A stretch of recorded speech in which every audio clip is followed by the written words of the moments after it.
about today happens inside of each and every one of us continually, and it's the digestive system. And just to preface, I'm an English major, but I should probably be a biology major, so pray for me. But anyways, whatever. So, our digestive system. What goes in must come out, right?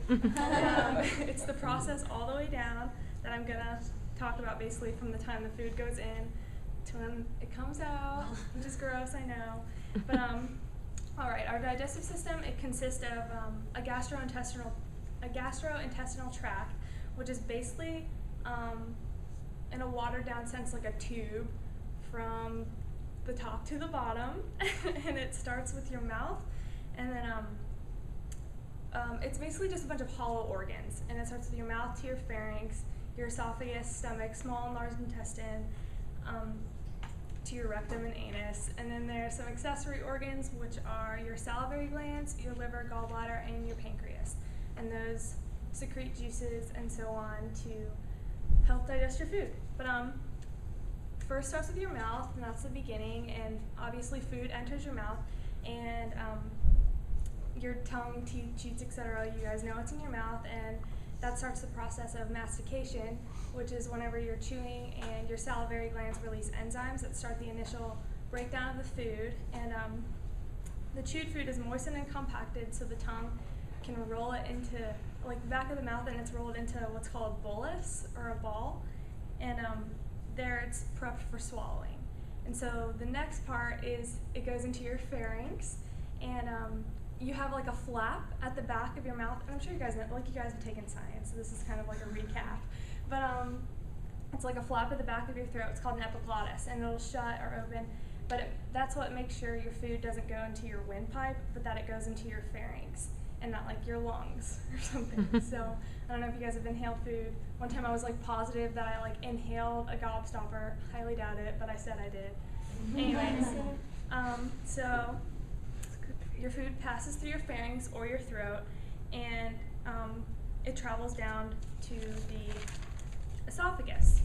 And through the esophagus, there's muscular contractions called peristalsis, and so like muscle contractions move the food through your esophagus. And at the very bottom of the esophagus, there is a ring-shaped muscle known as the lower esophageal sphincter, and this relaxes to let food go into your stomach or the bolus, because it is like a little, kind of like a ball, and obviously it would depend if you like swallowed a cheeseburger whole or ate like a bite of a cracker.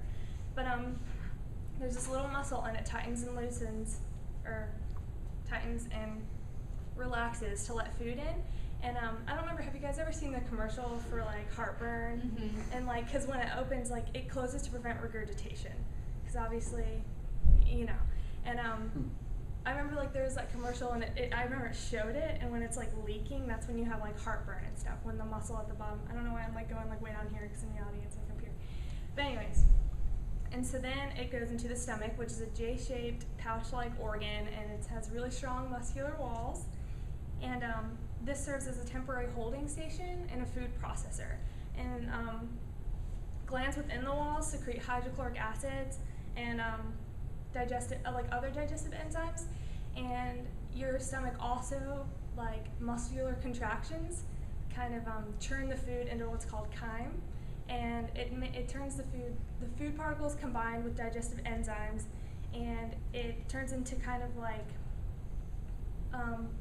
it's like a semi-fluid paste, which is like a consistency of like porridge. And I always think it's gray, but it's obviously not always gray, but for some reason I always think like, it's a gray thing in my stomach. But anyways, it turns it into like, it's kind of like this like porridge consistency. And so those contractions also push it down to where like, the pyloric sphincter is, which is also another muscle at the bottom of your stomach, like at the base, like your stomach and then your small intestine. And this also relaxes to let your food or the chyme, go little bits at a time into the small intestine.